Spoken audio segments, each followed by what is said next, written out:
LAC पर तनाव के बीच सरकार ने बड़ा फैसला लिया है। सरकार ने लोकप्रिय चीनी ऐप टिकटॉक समेत 59 चीनी ऐप पर प्रतिबंध लगा दिया है। इन चीनी ऐप से निजता की सुरक्षा का मामला माना जा रहा है।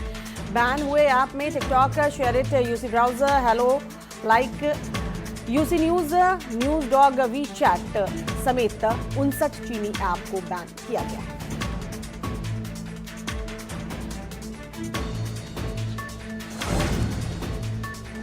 भारत चीन में तनाव के बीच बातचीत का दौर जारी है। कोर कमांडर स्तर पर कल तीसरे बैठक की दौर की बैठक होगी। भारतीय क्षेत्र चुशूल में ये वार्ता होगी।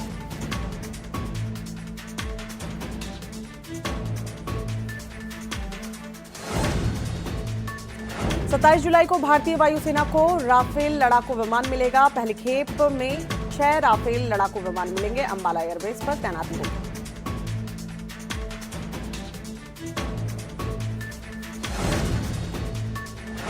देश भर में पेट्रोल और डीजल की लगातार बढ़ रही कीमतों को लेकर कांग्रेस ने जगह जगह विरोध प्रदर्शन किया है। दरअसल कोरोना महामारी के बीच पेट्रोल डीजल की कीमतों में वृद्धि पर कांग्रेस ने आज देशव्यापी विरोध प्रदर्शन का आह्वान किया था। कांग्रेस पार्टी के नेताओं और कार्यकर्ताओं की ओर से दिल्ली, अहमदाबाद, पटना, हैदराबाद समेत कई शहरों में इसको लेकर विरोध प्रदर्शन किया गया।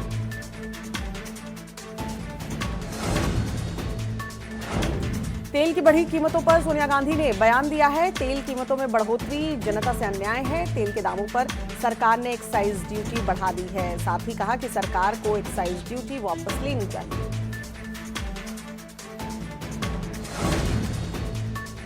पेट्रोल डीजल के बढ़ते दामों को लेकर कांग्रेस देश भर में प्रदर्शन कर रही है। राजधानी लखनऊ में कांग्रेस प्रदेश अध्यक्ष अजय कुमार लल्लू के नेतृत्व में कांग्रेस कार्यकर्ताओं ने विरोध प्रदर्शन किया है। विरोध प्रदर्शन को देखते हुए बड़ी संख्या में पुलिस बल तैनात किया गया है।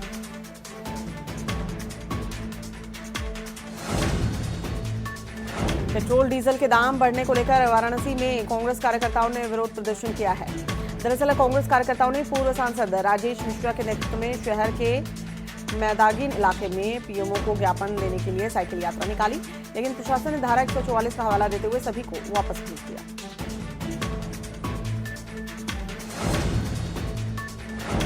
पेट्रोल डीजल के बढ़ते दाम को लेकर पटना में भी कांग्रेस कार्यकर्ताओं ने अनोखे तरीके से प्रोटेस्ट किया है। घोड़ा गाड़ी में बैठकर कांग्रेस कार्यकर्ताओं ने विरोध प्रदर्शन किया है।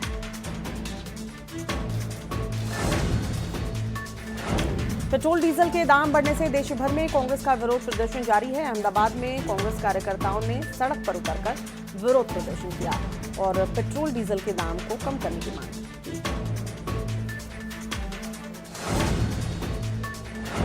पेट्रोल डीजल के दाम बढ़ने पर दिल्ली में भी कांग्रेस कार्यकर्ताओं ने प्रदर्शन किया है। घोड़ा गाड़ी पर बैठकर कांग्रेस कार्यकर्ताओं ने बढ़ती कीमतों का विरोध किया।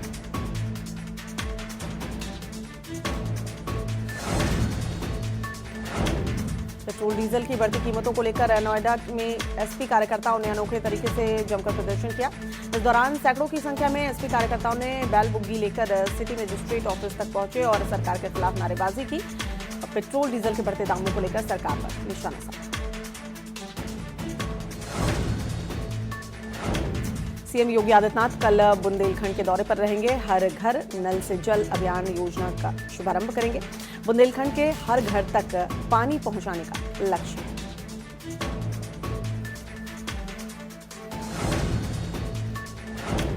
अयोध्या में भव्य राम मंदिर का भूमि पूजन प्रधानमंत्री मोदी कर सकते हैं। श्री राम जन्मभूमि तीर्थ क्षेत्र ट्रस्ट प्रधानमंत्री को न्योता भेजेगा। रविवार को सीएम ने तैयारियों का जायजा लिया था।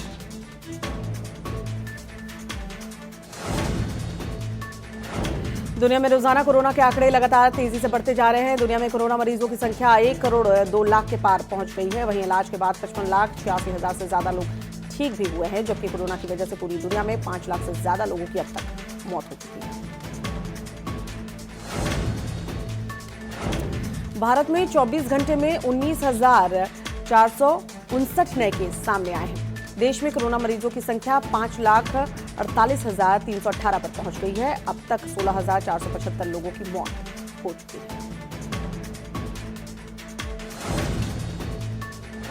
महाराष्ट्र में कोरोना का नया रिकॉर्ड बना है। महाराष्ट्र में आज कोरोना के 5,000 नए केस सामने आए हैं। महाराष्ट्र में कोरोना के एक्टिव केस की संख्या 70,622 है। वहीं इलाज के बाद 86,575 लोग ठीक भी हुए हैं, जबकि कोरोना की वजह से 7,429 लोगों की मौत हो चुकी है।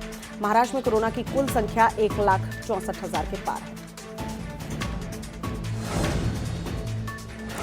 तमिलनाडु में भी कोरोना से हालात बेकाबू होते जा रहे हैं। कोरोना के एक्टिव केस की संख्या 35,659 है, जबकि 45,537 लोग इलाज के बाद ठीक हुए हैं। वहीं कोरोना की वजह से 1,079 लोगों की मौत हो चुकी है। तमिलनाडु में कोरोना के कुल मरीजों की संख्या 82,000 के पार है।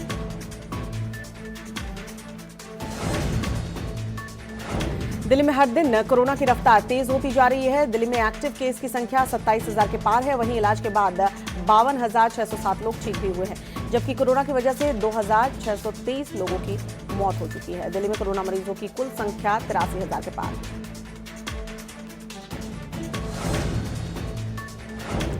कोरोना टेस्ट में यूपी ने नया बेंचमार्क हासिल किया है। रविवार को प्रदेश में 22,378 सैंपल की जांच हुई है। देश में कोरोना टेस्टिंग के मामले में यूपी सबसे आगे है।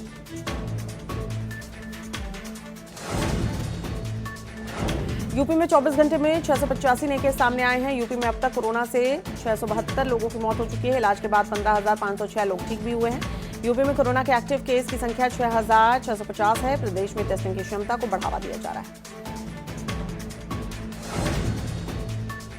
उत्तराखंड में लगातार कोरोना का ग्राफ बढ़ रहा है। राज्य में कोरोना संक्रमितों की संख्या 2,831 हो गई है। 2,111 मरीज अब तक ठीक हुए हैं, तो वहीं 659 मरीजों का इलाज फिलहाल चल रहा है। 39 लोगों की अब तक राज्य में कोरोना से मौत हो चुकी है। दिल्ली में देश का पहला प्लाज्मा बैंक शुरू होगा। केजरीवाल ने कहा है कि अगले 2 दिन में बैंक की शुरुआत हो जाएगी। साथ ही ठीक हो चुके कोरोना मरीजों से प्लाज्मा डोनेट करने की अपील भी अरविंद केजरीवाल ने की है। देहरादून में कॉलेज खोलने और आखिरी साल की परीक्षा को लेकर फैसला किया जाएगा। 30 जून को रमेश पोखरियाल निशंक ने बैठक बुलाई है। बैठक में ये निर्णय लिया जाएगा।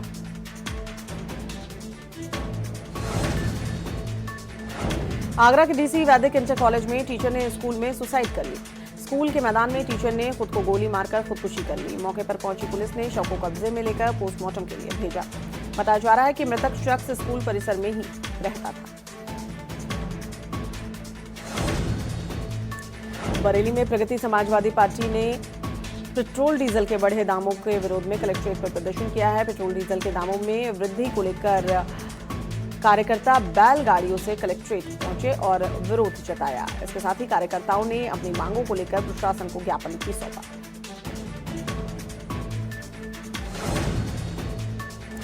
बरेली के नवाबगंज इलाके में किसान ने पेड़ से फांसी लगाकर खुदकुशी कर ली है।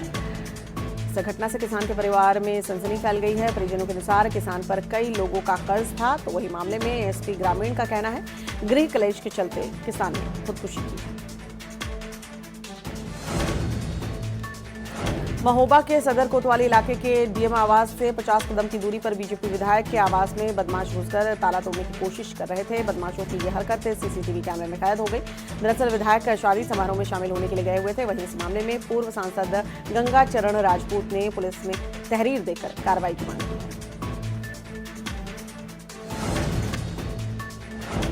मुरादाबाद के मूढ़ा पांडे के निर्माणाधीन हवाई अड्डे पर चल रहे विकास कार्यों का नागरिक उड्डयन मंत्री नंदगोपाल गुप्ता नंदी के निरीक्षण में जिलाधिकारी भी मौजूद रहे। फिरोजाबाद में कोर्ट कैंपस में वकील की पिटाई हुई है। ब्याज पर लिए पैसों के लेन देन को लेकर काफी दिनों से विवाद चल रहा था। बताया जा रहा है कि लॉकडाउन की वजह से पैसे समय पर न देने पर दबंगों ने वकील की कोर्ट कैंपस में पिटाई कर दी। सूचना पाकर मौके पर पहुंची पुलिस ने एक व्यक्ति को हिरासत में लिया है।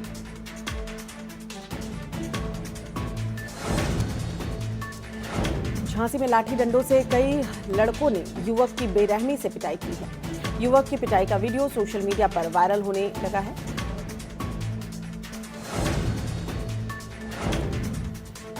अलीगढ़ में नेशनल हाईवे 91 के पचपेड़ा पर अनियंत्रित ट्रक ने एक्टिवा और कार के साथ टेम्पो में जोरदार टक्कर हो गई, जिसमें 2 लोगों की मौके पर ही मौत हो गई है। वहीं 6 से ज्यादा लोग घायल बताए जा रहे हैं। मौके पर पहुंची पुलिस ने घायलों को इलाज के लिए अस्पताल में भर्ती करवाया है। कन्नौज में एक बार फिर स्वास्थ्य विभाग की लापरवाही की वजह से एक बच्चे की जान चली गई है। बच्चे का पिता तेज बुखार में बच्चे को लेकर किसी तरह अस्पताल आया था। यहां घंटों भटकने के बाद भी बच्चे को इलाज नहीं मिल पाया। इलाज के अभाव में मासूम बच्चे ने दम तोड़ दिया।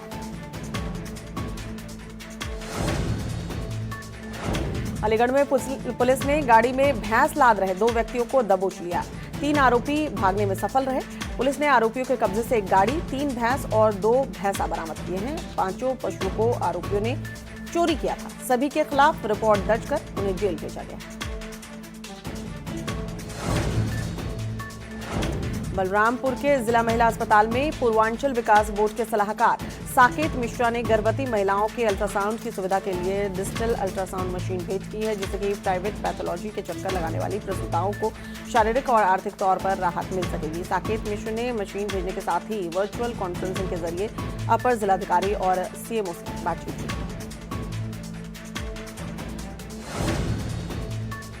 अलीगढ़ में बाइक सवार बदमाशों ने 5 साल की बच्ची का अपहरण कर लिया। खुद को घिरता देखकर वो बच्ची को छोड़कर फरार हो गया। बच्ची को पुलिस ने बरामद कर लिया। अपहरणकर्ता की तलाश में पुलिस टीम जुट गई है। मामले का जल्द खुलासा करने के लिए पुलिस ने टीम का गठन किया है। देवरिया में पुलिस ने 16 लाख की अंग्रेजी शराब बरामद की है। मेहरौना बॉर्डर पर चेकिंग के दौरान पुलिस को कामयाबी मिली है। एक सप्ताह में करीब 1.25 करोड़ की शराब बरामद की जा चुकी है। चंपावत के स्वास्थ्य विभाग में कोविड-19 को लेकर संविदा में विभिन्न पदों के लिए साक्षात्कार प्रक्रिया आयोजित की गई है। अलबत्ता साक्षात्कार प्रक्रिया के आवेदन कर चुके कई आवेदकों को प्रवेश पत्र नहीं मिल पाए हैं, जिस कारण आक्रोशित आवेदकों ने मुख्य चिकित्साधिकारी कार्यालय परिसर में प्रदर्शन कर विरोध दर्ज कराया है। उनका कहना था कि जानबूझकर अपने चहेतों को लाभ पहुंचाने के लिए ऑनलाइन आवेदन कर चुके आवेदकों को साक्षात्कार प्रक्रिया में शामिल होने के लिए प्रवेश पत्र नहीं भेजे गए। सहारनपुर में तेज हवाओं के साथ मौसम का मिजाज जो है वो बदला है। रिमझिम बारिश से मौसम सुहावना हो गया है। लोगों को तेज गर्मी से राहत मिली है। अचानक हुई बारिश से किसानों के चेहरे भी खिल उठे। टिहरी में अब पर्वतीय मार्गों पर दुर्घटना या अन्य किसी भी तरह की वारदात होने पर तत्काल पुलिस मौके पर पहुंच जाएगी। इसके लिए एसएसपी डॉक्टर योगेंद्र सिंह रावत ने हिल पेट्रोलिंग यूनिट को और ज्यादा मजबूत किया है। उन्होंने भद्रकाली पुलिस चौकी से हिल पेट्रोलिंग यूनिट के लिए 7 नई बाइक को हरी झंडी दिखाकर रवाना किया।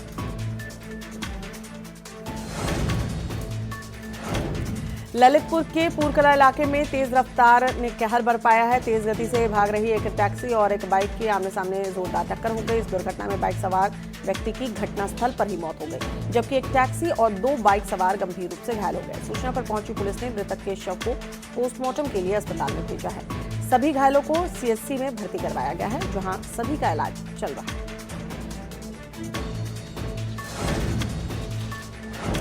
मेरठ के ब्रिज बिहार कॉलोनी में पिता ने नशेड़ी बेटे की डंडे से पीट कर हत्या कर दी। उसके बाद मामले की जानकारी पुलिस को दी। पुलिस ने मौके पर पहुंचकर आरोपी पिता को गिरफ्तार कर हत्या में प्रयोग किया हुआ डंडा बरामद किया है। पिता का कहना है कि बेटे ने ही उस पर पहले ईंट से वार किया था। अलीगढ़ के दहली गेट इलाके में कई जिलों के पूर्व सैनिक इकट्ठा हुए। प्रेस कॉन्फ्रेंस के दौरान पूर्व वायु सेना सैनिक उल्फत सिंह चौहान ने जानकारी देते हुए बताया कि जहां एक तरफ देश के सैनिकों का सम्मान करने की बात कही जाती है, वहीं दूसरी तरफ उनके स्वाभिमान के साथ खिलवाड़ हो रहा है। पूर्व सैनिकों को विद्युत विभाग ने नौकरी पर रखा था, लेकिन अब उन्हें नौकरी से निकाल दिया गया है। लखीमपुर में कर्मचारियों का शोषण, सैलरी कटौती समेत कई आरोप लगाते हुए 108 और 102 एम्बुलेंस यूनियन संघ के कर्मचारी जिला महिला अस्पताल परिसर में भूख हड़ताल पर बैठ गए। उनका कहना है कि जब तक मांगे नहीं मानी जाएंगी, तब तक हड़ताल जारी रहेगी। काशीपुर में लेन देन को लेकर हुई बहस एक युवक को भारी पड़ गई। युवक ने अधेड़ पर फायरिंग कर दी, जिससे वो घायल हो गया। परिजनों ने आनन फानन में काशीपुर राजकीय चिकित्सालय में उसे भर्ती करवाया, जहां घायल का इलाज जारी है। वहीं सूचना मिलने पर सीओ और कोतवाल अस्पताल पहुंचकर घटना के बारे में जानकारी ली।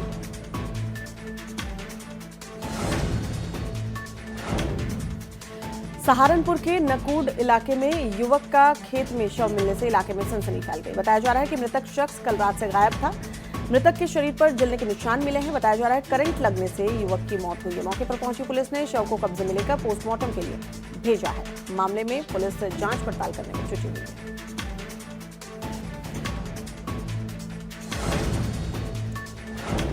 गोंडा के पड़ोसी जिले बस्ती, अयोध्या और सिद्धार्थनगर में टिड्डी दल ने दस्तक दे दिया है। टिड्डी दलों के हमले से बचाव के लिए कृषि विभाग सहित अन्य संबंधित विभागों को अलर्ट किया गया है। कृषि विभाग ने किसानों से अपील की है कि टिड्डी दलों के हमले से बचाव को लेकर सतर्क रहने की जरूरत है। जिला कृषि अधिकारी का कहना है कि मूंग, उड़द, हरी सब्जियों और गन्ना की फसलों की सुरक्षा के लिए सतर्क रहने की ज्यादा आवश्यकता है।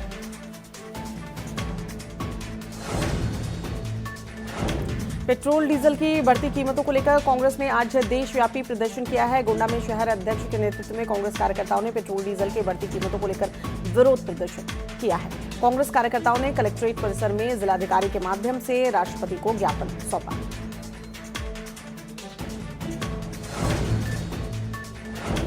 लगातार बढ़ रहे कोरोना मरीजों की संख्या को देखकर अलीगढ़ प्रशासन भी सतर्क नजर आ रहा है। प्रशासन अपनी ओर से कोरोना को लेकर कोई लापरवाही नहीं बरत रहा है। इसको लेकर डीएम, एसएसपी और जिला जज ने जिला कारागार में जाकर कैदियों की व्यवस्थाओं का जायजा लिया। साथ ही कोरोना महामारी को देखते हुए जेलों में बंद कैदियों के लिए उचित व्यवस्था और कोरोना से बचने के उपकरण कैदियों को उपलब्ध कराने के जेल सुपरिटेंडेंट को आदेश भी दिए।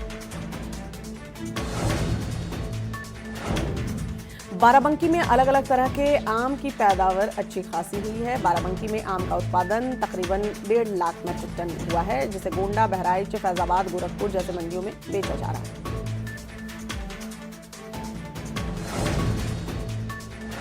बुलंदशहर के सिकंदराबाद कोतवाली इलाके में एक मासूम बच्ची का शव खेत में पड़ा मिला। बताया जा रहा है कि वो घर से खजूर तोड़ने के लिए निकली थी। मृतक मासूम की मां का आरोप है कि मृतका के भाई ने पहले बच्ची की हत्या की और फिर शव को खेत में फेंककर फरार हो गया। हालांकि सूचना के बाद जहां पुलिस ने मृतका के शव को पोस्टमार्टम के लिए भेजा है।